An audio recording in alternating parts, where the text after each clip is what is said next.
What's up? Welcome to My Favorite Lyrics, the podcast where we talk about music lyrics, except for when we talk about other stuff. My name's Devon Walker, and today we've got an incredible guest, a good friend of mine. You might know her from, what's funny is I never do like such a traditional intro. Normally I just kind of like say some random stuff. No, I'm enjoying watching For some reason this time I'm like I'm putting a real one together. Yeah. And you guys might know her from her Netflix special that you can find out right now. It's called The Motherlode. I went to go see it. I got a candle from it. I still burn it at my house. You did get a candle. Yes. Yeah. You might know her from her work writing sketches on Saturday Night Live. You might know her from her stand-up. She's all over the place. She's selling out rooms all across the world. She got a book about to come out. Give it up for Rosebud my friend Baker. and yours. Rosebud. I like you said your name. I'll just say I can't really watch this anymore. Rosebud Baker. What's up, Rosie? Oh, not much. It's been a fucking insane summer. I can imagine. Well, It's also like obviously like you're married to a comedian and you guys, are you tired of talking about this? No. Okay. Well, I didn't, I don't but Did I make a face? No, I'm just like, it's, sometimes you like meet somebody and they have like a funky name and you're like, I don't want to talk to you about your funky name. Like yes, I met it feels like that, or it feels so like first thought that I'm just like, well, maybe I should talk to you about something else because everybody's probably talking to you about how you're married to a comedian and you have a Nobody baby. is. Nobody's talking to you about Nobody that? gives a fuck about my husband. I guess now's the time. Andy deserves a little love. Wait, shout out Andy. Yeah. Shout out Andy. We should get Andy on the pod. I feel like Andy's a music lover. Oh, he is. We should get him on it. That would be an embarrassing thing for me to watch, him talking about his favorite lyrics. Sure. But I strongly recommend you do it. I would love to have Andy on. Andy, if you're listening, and we know you are, come on through to the pod. I'm sure you're subscribed and you'll be. Does he listen to the podcast that you go on to? I don't think either of us really listen to each other either in or out of the house. Because you've heard sure. Yeah. You've also you've heard each other talk enough. You know what's weird is like because I was writing this book, I had to go back and listen to the podcasts that we'd done together to like remember the very beginning of our relationship. Didn't y'all do it during the pandemic? Yeah. Yeah. So it was like we'd been together for 6 months and we started a podcast on like the first day of the quarantine, and we just like podcasted every single day of the quarantine for too long. How long did y'all do this for? I don't know, too long. Way too long. Sometimes I hear people say stuff like that and I'm like, I don't know if I have love in me. You know what I'm saying? I don't know if that, because that's a love that like I've never experienced. It was crazy. If somebody even proposed that to me, even after I'd been together with them for like 2 or 3 years, I'd be like, hey, we need to spend some time apart. You know what's weird? I think something's wrong. We got engaged 3 days after starting the podcast, and it didn't feel like a big deal compared to the podcast. Y'all got engaged 6 months in? Yeah. Oh, see, that's where I'm. We're two recovering drug addicts. So. Sure. So you guys love. Yeah, it's like lesbians. Yeah, sure. We move quick. Sure. Yo, shout out to the male lesbian community. Yeah. It doesn't get discussed enough. It doesn't get discussed enough. I've been accused of being a male lesbian, and I take it. Yeah, I take it. I take it to heart. Definitely married to a male lesbian. Yeah, I see it, and I've always liked Andy. Yeah. I've always liked Andy, and I feel like we see each other in that type of way. Sensitive boys. Yeah, that's very true. Just to peek behind the curtain, I texted Rosie like earlier this morning and was like, "Hey, what song do you want to do?" She was like, "I don't know. I'll let you know at some point." Yeah. Then I decided, and then I forgot to text you, but I was writing jokes about it, and then I was like, oh. I should have texted him. When I walked in, I was like, I should have texted him. Yeah, we'll get it. We will find it. I will say, like, doing this with primarily comedians, getting the lyrics right before the podcast started is something that You're used to it. I'm familiar with it. Yeah. You know what the most prepared guest that I've ever had was Langston Kerman. Oh, yeah. Langston really came in and I saw him the day before and he forgot that we were supposed to do the podcast. Mm-hmm. And then by that at 8 o'clock in the morning, he had sent me like 5 songs and like little jokes about it and like specific cutouts of the lyrics. That is, he's really on, I see why you ever see somebody and you're like, oh, I see why you're successful. Yeah. You're like, I see why you've got a lot of shit going on. I wouldn't do that at all. You know what else it is he's a parent. He has 2 kids. Yeah. Yeah. And once you're a parent, you just don't remember anything. Like you'll walk into someplace and if you haven't prepared something, you're brain dead. Mm-hmm. You have nothing to offer. So there's also that. There's like, you just are like, what's happening? Where am I? And that's why I'm scared to be a parent because I feel like that just as a just as a man on my own, just as my own person. Yeah. Truly, like, I was talking to my therapist today, and she was like, how's things going? And I was like, well, I feel pretty stressed out. I was like, I got to coordinate all my travel to 4 different cities in the next, like, 9 days. Yeah. You know? And I just learned that, like, 3 of the cities I'm going to, like, aren't putting me up.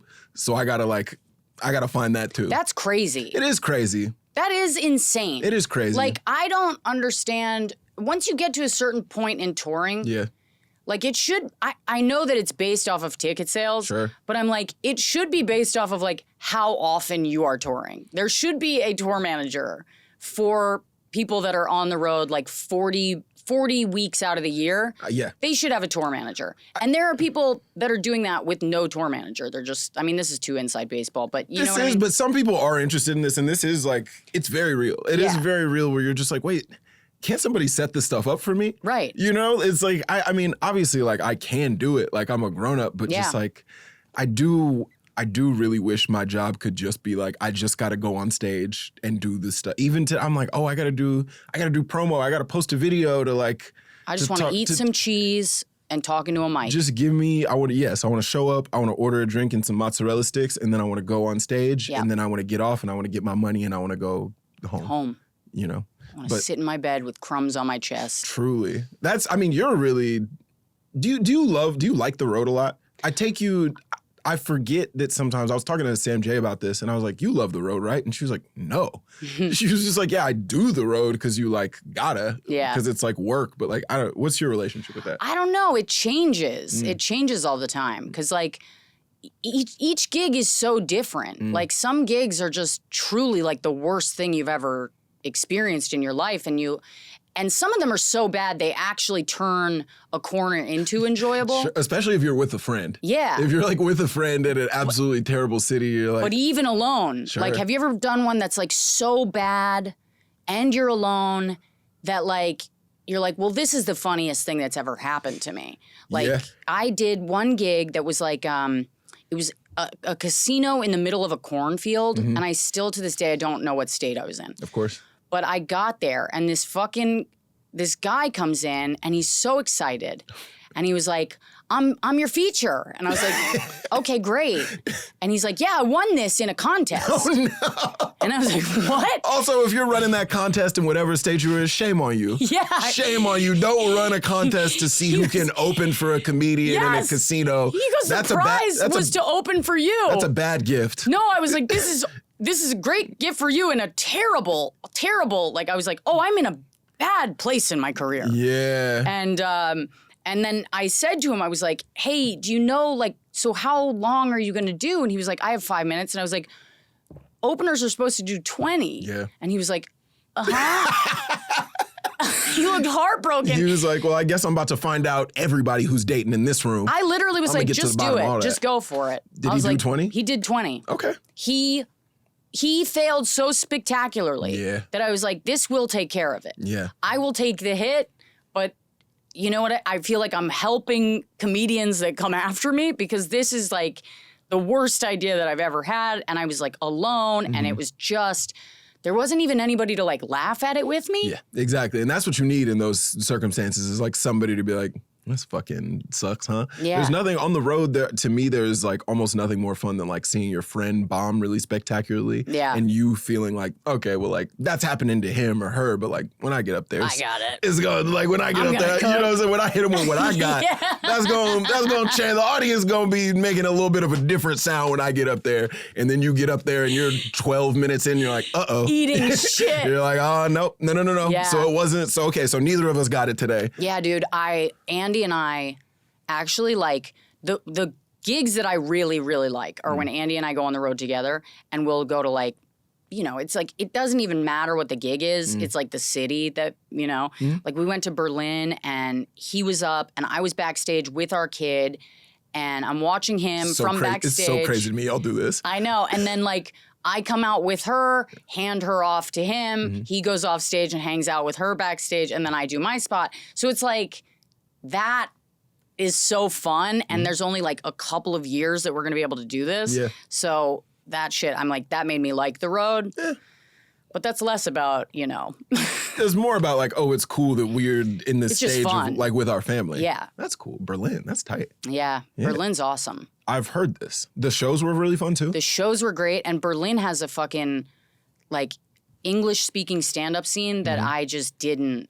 I had no idea about. I didn't know about this either. I It's know awesome. everybody speaks English over there, but like, Yeah. no, I didn't realize there was a big stand-up scene. It's really. I mean, it's like it's not big, but it's growing. You know, it has that energy of like, I don't know, New York stand-up in like circa 2015, 2012, 2015. Doesn't it? Do you ever feel this way? Because I hear people describe like, I moved to New York City in 2018, and I hear people describe what it was like kind of in the like second term Obama years. You know what I'm saying? Kind of like 2012 to like 2016. Yeah. Do you ever feel like you keep getting into things when it's too late? Yeah. Do you ever feel that way? My whole life. You know what I mean? Like, my whole life. even like now, like you and I are like as far along as we've ever been in our careers. We're doing well. Yeah. But like anytime you like look forward or talk to anybody else about the industry, they're like, it's not looking good. It's not good. It's about to be over. That's the way that everybody's talking about it right now. And I'm like, well, I just started doing even working on SNL, I talk to Jaj about this all the time, where it's like, you know, everybody who's like working on the show is doing well, at least on the cast side. Yeah. But like if we got the exact same job 20 years ago, we'd be set up for the rest of our lives. I feel, I feel like when I look at when I'm in the building, I'm like, I love this job. This feels so fucking good. I can't believe we do this every week. And then when I get out and I'm talking to like other stand-ups, I'm like, oh, I'm like a VCR salesman. Like nobody, like I don't know what I'm doing. Like, you know what I mean? Totally. So it's this, I mean, whatever, they'll fucking fire me for that. I don't care. But that's how I feel. Yeah. You know? Yeah, I do. It's a what are we doing kind of a thing. Nobody's watching TV. Nobody. I mean, that's what like. I've never. When people say I watch SNL on Instagram, I go, all right, well, you know. Yeah. What's that doing for my fucking residuals? Sure. Yeah. Oh, yeah. When people are like, oh, I don't watch the show like as it's happening. Yeah. I watch it on YouTube the next day. Yeah. And I'm like, I'm like, could you watch it as it's happening? Because like that's good for like that would be awesome. Our situation. Yeah, could you go ahead and bump them numbers up? Yeah. They're like, how would I even do that? They don't even know how to watch cable. Sure. Especially like I said, my niece and nephew were 12 and 14, and it's like truly if I was like, hey, find Saturday Night Live on Saturday as it's airing, truly, I think they'd look at me like I was speaking Dutch. Dude, I grew up with cable. I still don't know how to do it. Like, I still don't know how to find it. Do you have cable still? Yeah, I think. I do. I like that you don't know. I don't. I mean, I have like Sling, which I think is the same thing. I can't keep up. Yeah. I can't keep up. And every time I like get a new TV, there's always 11 new apps that I didn't know about that I guess are also TV. Yeah. What's Fubo? I don't want to know. What's Fubo? I keep saying those words, but I don't want to interpret. That could teach you how to fly a plane as far as I'm concerned. Yeah. I have no idea what that does. I'm not going to get to the bottom of that. Yeah.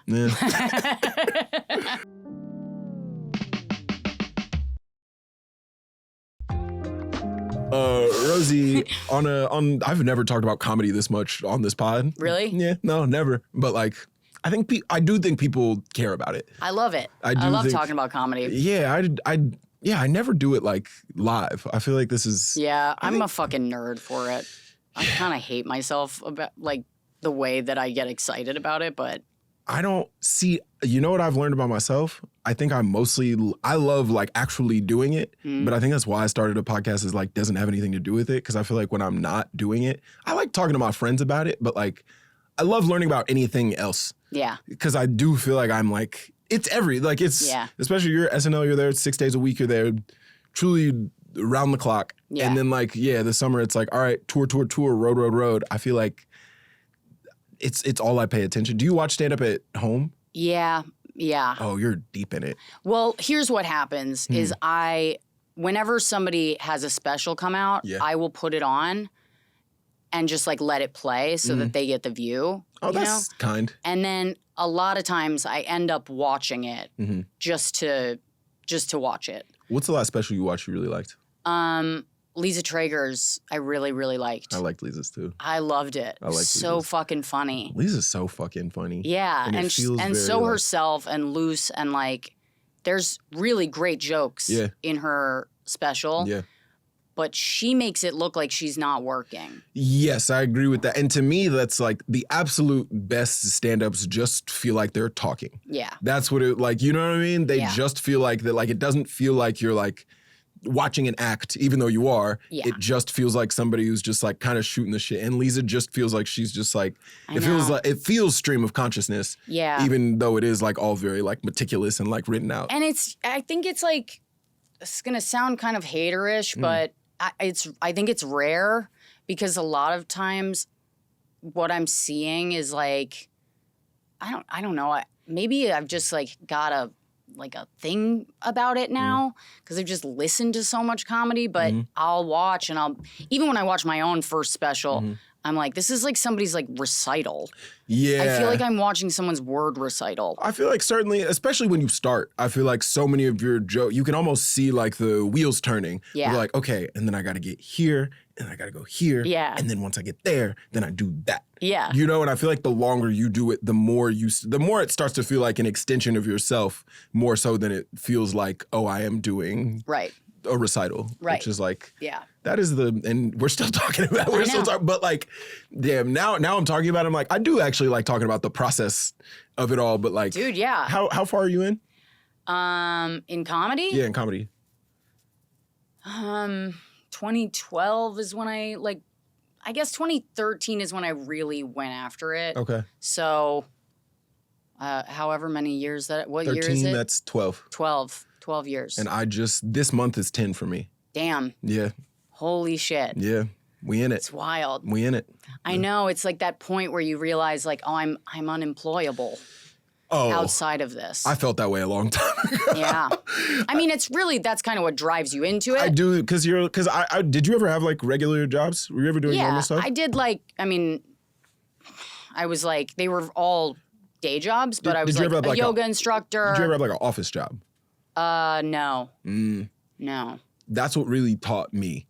Yeah. Is like I had an office job and then was like going to school for this thing that was like going to be like a office, like a real office job. And I think I was very much like, oh, yeah, I don't care about any, like I'd truly be in the meetings, be like, I don't care how much money you pay me. I could never care about this. Yeah. I could never care about it. I just like hate me. I hate like corporate talk.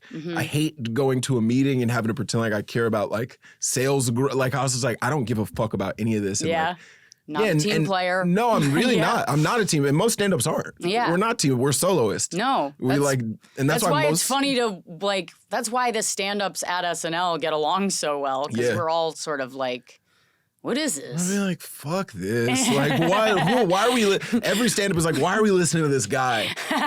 Why are we listening to this guy? And that's why so many stand-ups don't do improv, because so much of improv is like, you have to take instruction. Yeah. And the thing that I feel like so much of us love about it is like, oh, I can do whatever I want. Yeah. I guess it is all of us just like, don't like authority figures. I know. It is all of it. Like, I played football growing up and I liked playing, but like I would like once a season get into like a big screaming fight with my coach. Yeah. Just because at a certain amount of time I'd be like, hey man, I know some shit too. I'd be like, just go what? You just get to say, you get to say whatever. You get to say whatever just because you're big. Yeah. That's it. And I'm little, so you get to say whatever. And like once a season, like true, like face to face, I'm like, I don't have to do this. Yeah. And that restricted my playing time. I'm not gonna lie about that. For sure, yeah. Yeah. Stuff like that actually that'll take you off the field. That'll put a dent in your rep. In your reputation, especially if you're not like. I was kicked off the cheerleading squad because of that. I remember you saying you were a cheerleader, and that. I really can't. I've never known a less cheerleadery person. Well, my parents made me do it. On the surface, you would be. My parents made me do it because they were like, it's good for college applications. And I was like a dancer. Like I really loved dance. And I was like, I was really good in ballet, and I I took it really, really fucking seriously because ballet is like there's a masochism to that. So every movie about ballet makes it seem that way. Yeah, so like I liked it. There was a cultural respect for it. Feels like kind of high art. Yeah, you know, but like when I did cheerleading, I was like, oh, I fucking hate this shit, and I ended up getting in like a screaming match with one girl, and just fucking got benched and then eventually was like, oh, this is how I'll get kicked off. Oh, and you were like looking forward to it. Yeah. You're like, this is how I get out. Mm-hmm. How'd you transition from cheerleading to ballet? Oh, or no. Ballet to cheerleading? It was literally like, it's not like they had ballet at my school. So I went to public school. So it was like. What? Yeah. Yeah. I'm the only one in my family that went to public school. That feels. All my sisters went to private school. What happened? My parents just didn't think I could get in. They're like, we're not even going to put the money down. They're like, it's not going to happen for her. Yeah, like, we're going to send her to school with the rest of them. Basically. Whoa. They were like, she doesn't have the grades. It's not going to work out. You know? And it was me and my youngest sister, who's also like a problem child, for the suburbs. Sure. She went to private school for a little bit, and then she got kicked out. She got her arm stuck up a vending machine trying to steal some shit from the vending machine. That's incredible. Which is pretty fucking great. Yeah, no, that's awesome. I'm like, she's the funniest person in my family, but she doesn't know it. Sister's moving around like Dennis the Menace. Yeah, she truly. That's crazy. They said she was like a stain on the program. Whoa. And I was like, oh, this is fantastic. Just because she was trying to get some Funyuns? Grow up. Just trying to get some Funyuns. Yeah, let her get This bitch was hungry. Yeah, let her she get needed a snack. It's also like, that's so funny because it's like, you can't grab shit and you can't stick. Yeah. I feel like that's one of the early lessons that you learn as a kid. You're at the bowling alley and you don't got no money and you're like, let me see. And you can't. I mean, and just to get caught like that is just so funny. You're crouching. To be completely stuck. You're crouching. And your hand's nowhere near what you're reaching for to come out of that situation stuck and snackless. You're just still reaching like fucking Sistine Chapel. Terrible. So yeah. I forget where I started that story at, but ballet, so basically I did ballet after school, and then my parents were like, we can't use this to like get you into colleges. And getting me into schools was a consistent problem throughout my childhood. So, and adolescence. So they were like, let's get you into something that will like show that you have, some promise outside of your academic record. I sucked at school. I sucked at tests. My SATs, I got like thrown out of the SATs because I kept calling my boyfriend's phone because it was playing Put It in Your Mouth. And I just thought that was really funny. And then everybody almost lost their graduation. Like I got a lot of people in trouble. They love to do that. They love to be, you're not going to get to walk the stage. And neither is your boyfriend. They love to do that. Prom and graduation. They love to hold those over your head. So I had that happen with parking tickets. I was like, I'm a chronically late person, and I'd be running late, like going to high school once I was able to drive. And the student parking lot was like 100 yards away from the school. Yeah. But the teacher parking lot was right next to the doors. And so I would park in the teacher parking lot like pretty regularly. Yeah. And my car looked, these are public school teachers in Texas, so they weren't driving around in like the fanciest cars, but my car was still like notably shitty. For like if you had to pick hey, which one does a 16-year-old drive? And be like, it's probably that one where only one of the windows rolls down. Right, yeah. And I got so many tickets. It was like me and like 3 other boys, and we got so many tickets. But you're not going to take that seriously because it's like they might as well write them in crayon. Well, but that's the thing they did. They were like, because they're not like an official governing body. Like they're not the police. Right. But they were like, if you don't pay off these tickets, then like you can't graduate high school. Fucking like that kind of shit drives me crazy. And I was just like, what's more important to you? You know what I'm saying? And you trying to hold a young black boy back, or are you trying to like make sure that you got this? Which one? It's also like prove it. Yeah. Prove it. Like, where the footage at? Yeah, let's just sit here and let's just see. Sure. You're gonna literally make the school look bad by not graduating a student who was able to graduate because of these fucking parking tickets. Yeah. It's like such a bluff line. It was crazy. And I had to pay like $300 or something. It was like maybe $30 or $40 every time you got. Also, they would just give me tickets, but obviously I was like, I don't fucking care about it. I was like, give me all the tickets you want. Then they started putting a boot on my car.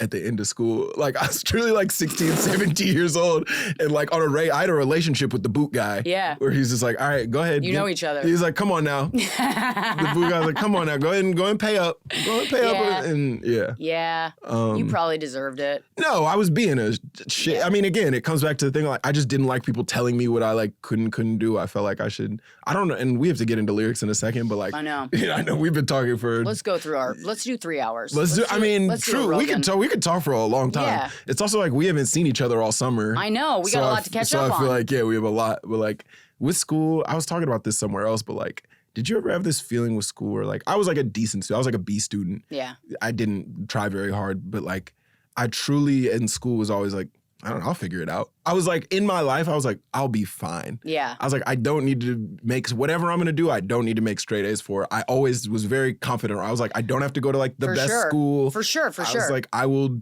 going to be fine. Fine grades and I will do something. I remember thinking, like, I was a C student across the board. Yeah. You were probably going to better schools than me though. Maybe. I don't know. I mean, they were good for public schools. Sure. But they were like, I just remember like being there and being like, I don't want to do this. I can't do it. I don't want to do it. If I don't want to do something, I can't do it. Sure. Like, I can't make myself do it. The fucking book that I just finished is 4 years late. Like 4 years. I didn't know you'd been working on it for that long. For 4 years. It's not long. It's not a long book. Sure. It's a short book. That's fair. Took me 4 fucking years because I was like, this feels like school. Yeah. I mean, it is. Yeah. It's like school, but then like times like 10. Yeah. In school, you had to write like 10 pages. You're like, oh, what if you had to write like 200? Right. And I don't know why with joke writing I can do that. Like, at Update, it's easy. Because you like it. Yeah, but it's like giving an autistic kid a train set. I'm just like, I can do it. But like, if you give me like an assignment, I'm like, get out of my life. I never want to talk to you again. I feel like I've been owing people money for 4 years. Yeah. Were they mad? Yeah. They were mad because I was supposed to get it in July 3rd or July 4th, and I wrote to them and I was like, on July 3rd, I wrote to them. I was like, I need 2 more weeks. And they were like, no. Like, they were just like, no. But I was like, well, I'm not going to give it to you before then. It's like, you can't make me write this book. I mean, it's not done. Yeah, so it's like, that's not going to change today. I'm not going to put out something that's going to hurt me. Right. I mean, maybe it still will. I don't know. TBD. Hopefully it's good. We'll see.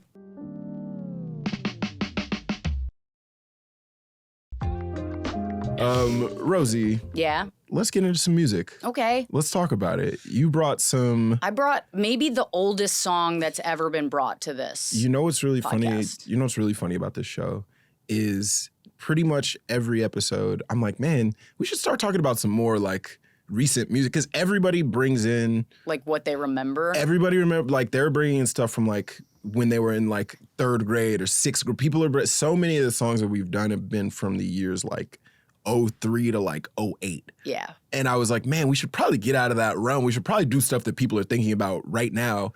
And this is going way back. Now we have moved back fully in the opposite direction. And now we got a Whitney Houston song. Yes. And a Prince song. So now we're fully in the 1980s. Yeah. I was going to say the Whitney Houston song, I think, is more recognizable only because people have probably heard it like either in their mother's car or the dentist's office. This was a song that like I didn't realize that I knew until I played it. Until you heard it. And then I was just like, oh, yes, yeah. this song. Yeah. And it was playing in the car with me and my husband. We were driving and it came on and I was like listening to the lyrics and I was like, this is the most unhinged shit I've ever heard in my life. And we talked about the lyrics for like 30 minutes and then I realized I have a lot to say about it. Sure. So. I mean, do you want to, I believe these were...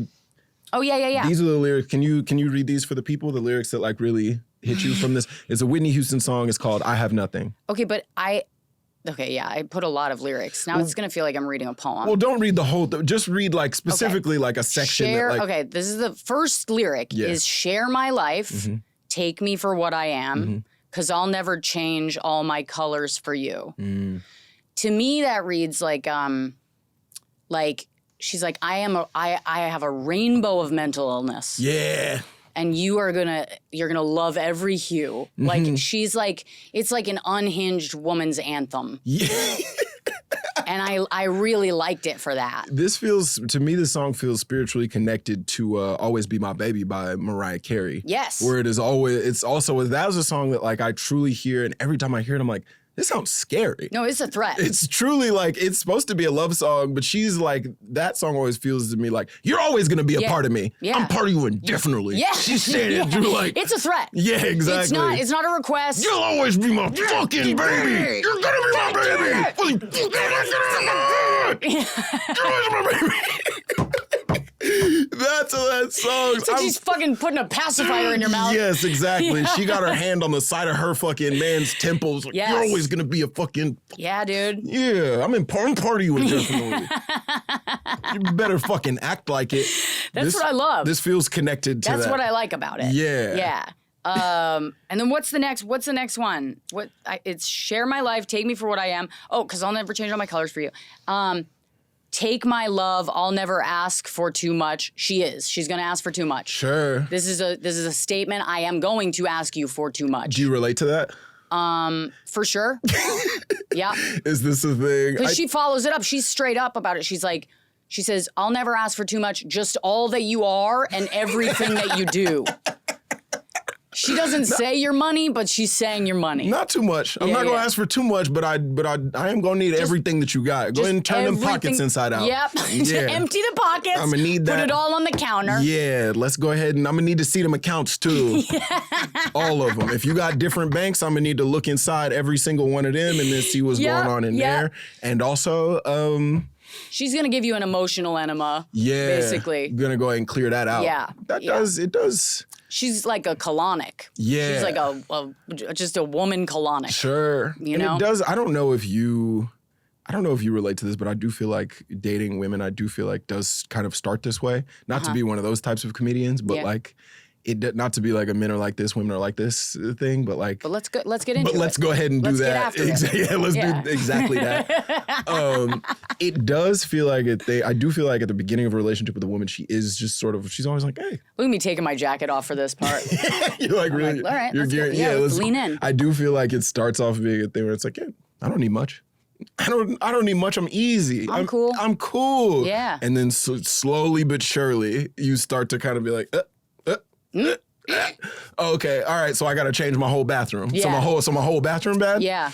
Okay, cool. All right, yeah. So I got to clean. Oh, okay. Your apartment's ugly. Yeah, exactly. Okay, so I got to put. You don't have a fitted sheet. Yeah. You don't know how to fold a fitted sheet. Well, that's difficult. Let's just go ahead and put that on the table. I feel like we're always talking about that as if it's not something that's really challenging. Oh no, I think it's been said that it's challenging. Yeah. I think it's been said ad nauseum that it's challenging. Sure. At a certain point, you're an adult. Learn how to do it. You do have to figure it out. Yeah. You do have to figure it out. This coming from the woman who could not get into college, but yeah. Different skill sets. Mm-hmm. You know what I'm saying? It's like some people are good at physics. Some people know how to run fast. That's different. It's different types of intelligence. We can't all have all the types. Right. Speaking of which, there was a kid that I went to high school with who made it to the NFL. He won a Super Bowl. Mm-hmm. His name's Alex Okafor, and you know what? He was always like physically just like superior to all of us. Yeah. He was truly a kid that like in like the 7th grade. I'm gonna play Alex English and be like, most of us are. I'm surprised Alex doesn't come up on this podcast more, but I'll talk. He just like he loves it. He specifically, and I'm getting off topic, but he loves to find a way to like brag about himself in a way that makes it seem like he's saying like a regular sentence. Yep. One time we were at Dad. We were doing our like stand-up show. And whatever you're about to say is gonna piss me off so much. Yeah, and we felt the same way. It was me, Gary, and Alex, and it was, I think, right before like a Thanksgiving, and he was just like, yeah, do y'all have anything that y'all are thankful for? And me and Gary both said like earnest things. I was like, oh yeah, like life's going good, like my family's good, like, you know, Gary said something like that. And Alex was like, he asked what we were thankful for. Alex goes, well, I'll tell you something that pissed me off recently. He was like, he goes, I sat down to go to the bathroom and my dick touched the water.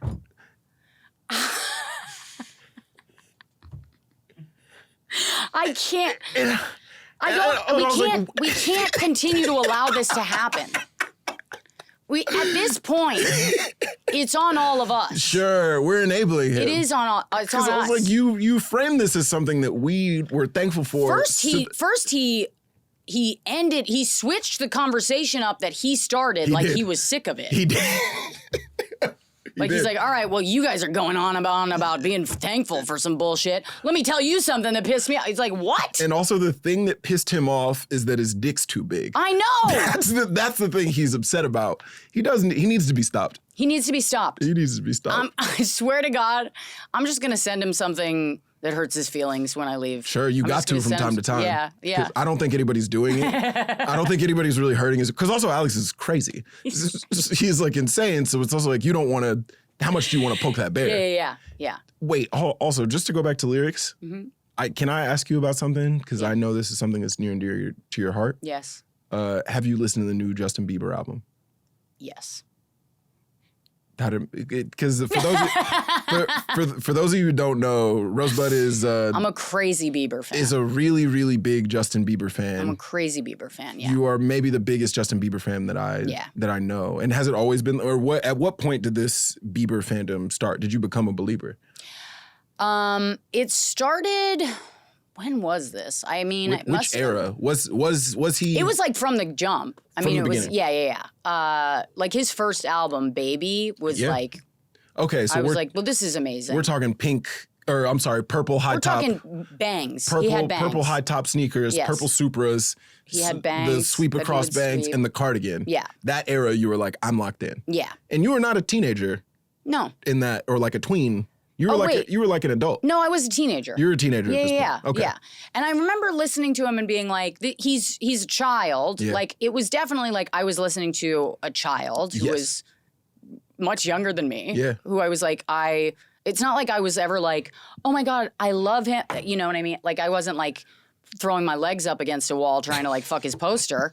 but I was like, I'm just saying, this is a real thing that was on the internet. It's not something that came out of my brain. It. Okay. But I felt a little ridiculous about how much I loved his music. Right. So I kept it under wraps for a long time.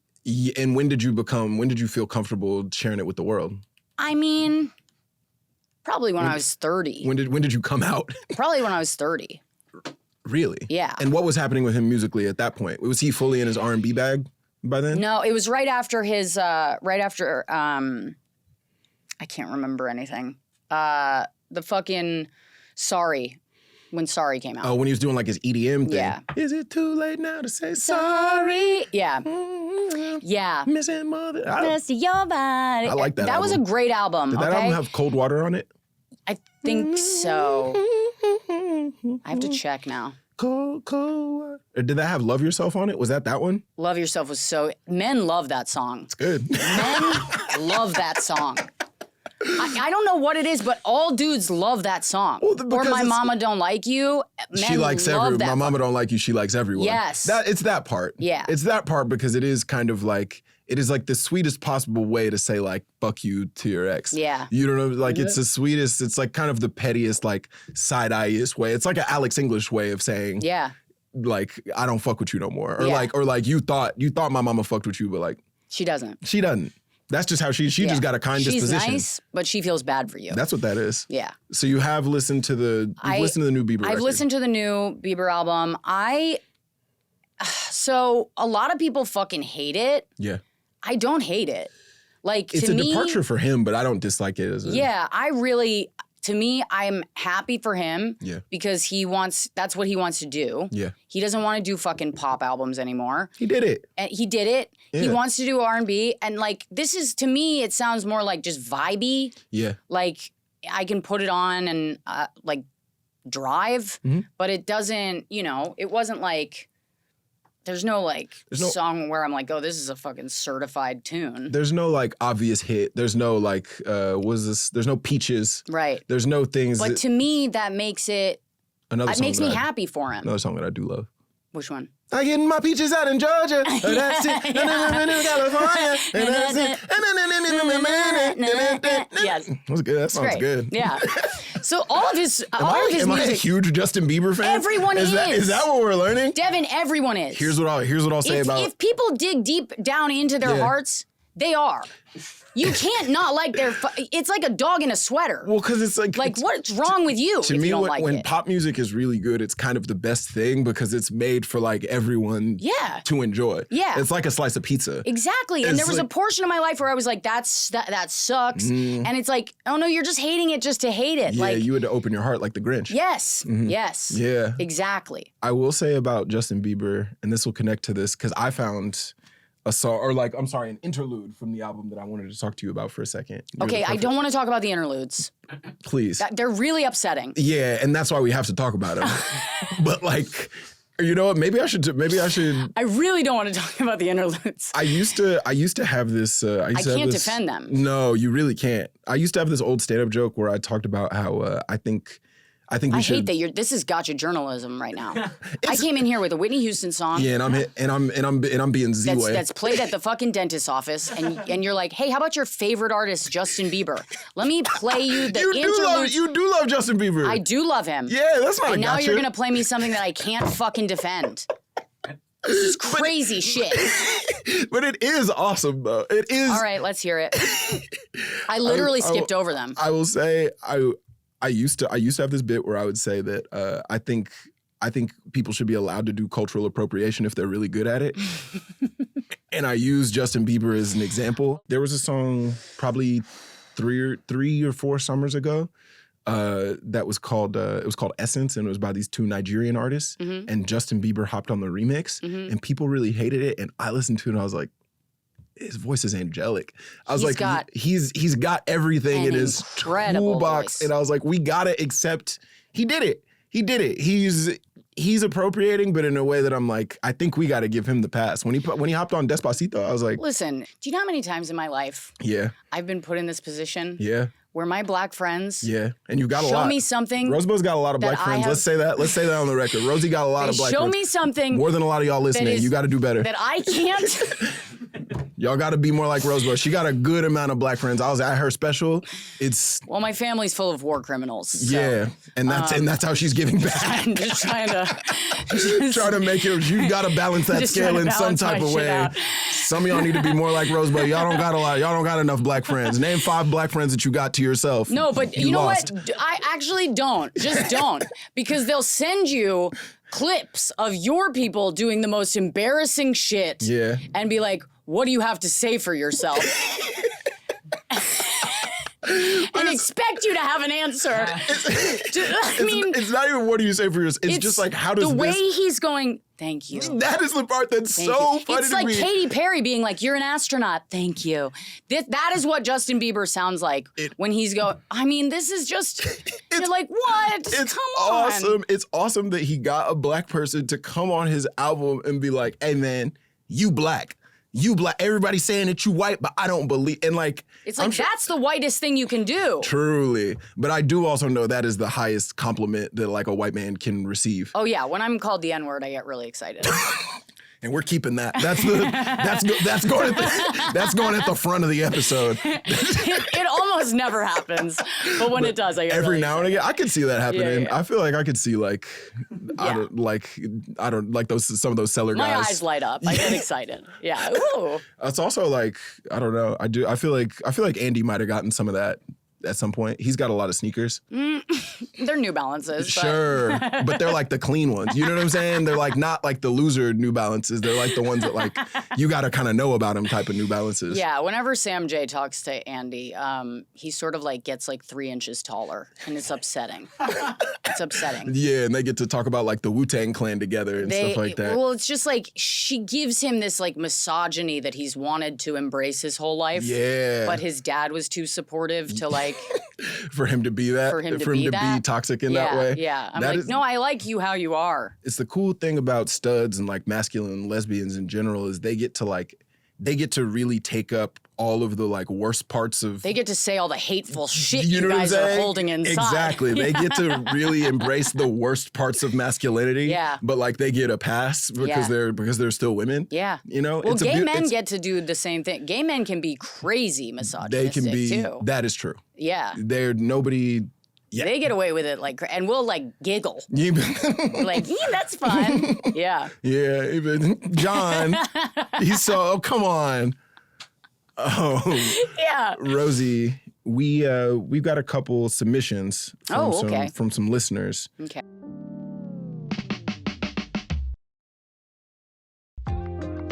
All right, let's check out what we got going on here. We got a voicemail from a friend named Patrick. Let's check it out. Hey, Devin. This is Patrick. What's up? Hailing from Milwaukee. Hey. I had to call because I was listening to your episode with Joe, and I was going to be pissed if you guys didn't talk about Soulja Boy. To me, it's literally the Cha-Cha Slide and Crank That. That's it. Those are the dance songs. Mm. Those are the dance songs of our time, of the modern era. Okay.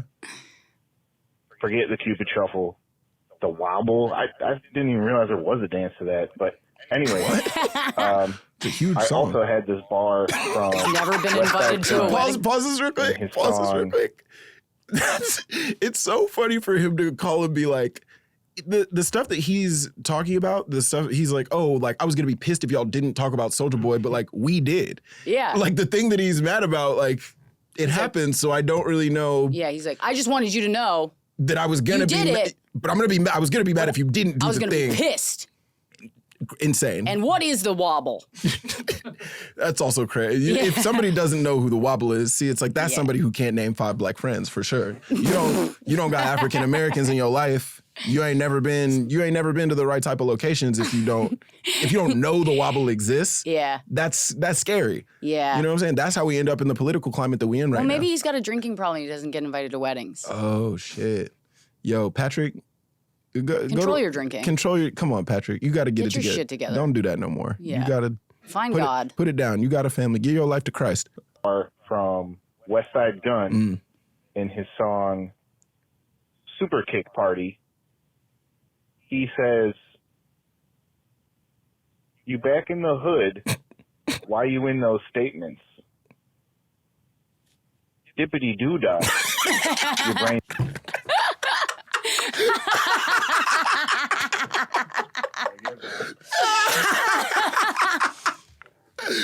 Oh my God.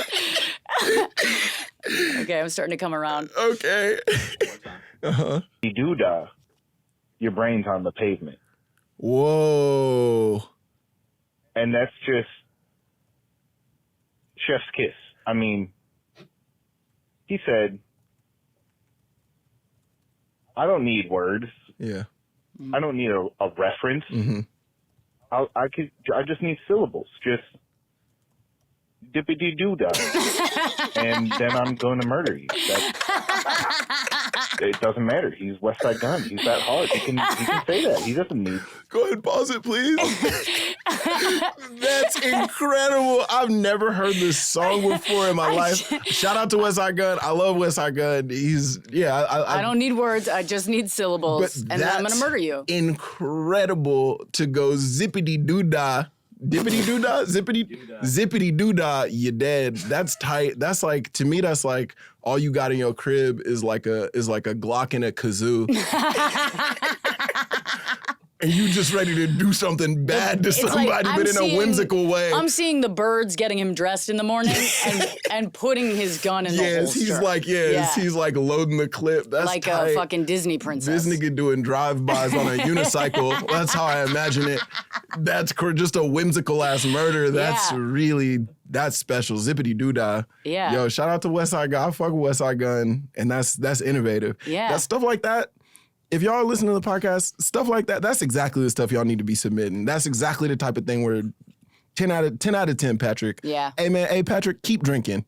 You just need some syllables to fill in the bar. Yeah. Unless I'm missing something here, if there is a reference, I don't know what it is, but I just think that's one of the greatest lyrics in rap, period. That dippity doo dah, your brain's on the pavement. Perfect. I agree. I'm with you. Anyways, thank you. Also, anything by Zach Fox, you gotta have Zach Fox on. Yeah. Literally, he was just all in his town. lyrics are. He was. I hit him up. It didn't work. Hilarious. or clever, or they're just amazing. I'm so glad he started making music. You got to have him on the pod. Man, that's going to be, I need to incorporate that into the podcast on some level. Yeah. Dippity doo-dah. That's You did. That's incredible. It's also like, I don't know if do you know who West Side Gun is? Not really. West Side Gun is like he's like a real street rapper. Yeah. So no, I mean, I know like, who he is, but yeah. I don't know his music. So it's like, he's somebody who really he's really outside in that type of way. So it's like, I don't doubt that like this is a thing that's happened, but it's like, I just love when killers are silly. Yeah. That's incredible. Yeah. I love when you got a sense of whimsy to your violence. Mm-hmm. That's the type of stuff that really resonates with me. Mm-hmm. So Patrick, thank you again for sending us murder that. cutesy. Yes. And also Patrick, I'm gonna be at the Milwaukee Improv, so I'm gonna need to pull up. And also we're gonna do what we can to get Zach on the show. Milwaukee Improv's great. Yeah, is it? Yeah. Oh hell yeah. I'm doing one. If you're in Milwaukee like Patrick, pull up. Rosie, before we get out of here, this has been genuinely so fun. I've had so much fun. Really I literally missed you. I was like thinking on the way, I was like, oh man, I should fucking ask Devon if he wants to get a coffee beforehand. Yeah. But I was like, I gotta write these things. You gotta finish a book. Yeah. Rosebud, it's been fun. We've had a good time. Yeah. Before we get out of here, is there anything you'd like to plug? Anything? Yeah, there is. Yeah, what would you like to plug for the people? Okay, so definitely go watch my special, The Motherload, on Netflix right now. I will be in Dublin, July 27th through the 29th, West Hampton Beach, New York, August 1st, Portland, Maine, San Francisco, Tempe, Houston, Salt Lake City. Those are the next upcoming. All right. Well, if you're listening to this, September 5th and the 6th, I'm going to be in Providence, Rhode Island at the Comedy Connection, and then I'm going to be in Houston on the 12th through the 13th. So y'all pull up, come see me. Where are you in Houston? The Riot. Oh, I love the Riot. It's a good room. I like that room. Yeah. So if you're in any of those cities, come see me. Come see Rosebud. It's going to be a good time on tour. You heard that this is funny. This is funny. It's going to be funny on tour. Come pull up. Rosebud, thank you again. Thanks for having me. This has been a great time. Yeah. Yeah. Bye, y'all. My Favorite Lyrics is a production by Disco Nap. If you guys like what you hear, leave a review and tell a homie about the show. And make sure to follow us at My Favorite Lyrics Pod on all social platforms, except for Twitter. We offer that. You can learn more about this week's guest and the My Favorite Lyrics team by checking out the show notes. And thank you to the guys that made this show happen. Our executive producer, Lauren Mandel, our associate producer, Carmen Kerrigan, Chris Mueller, who engineered the episode. We'll catch y'all next week.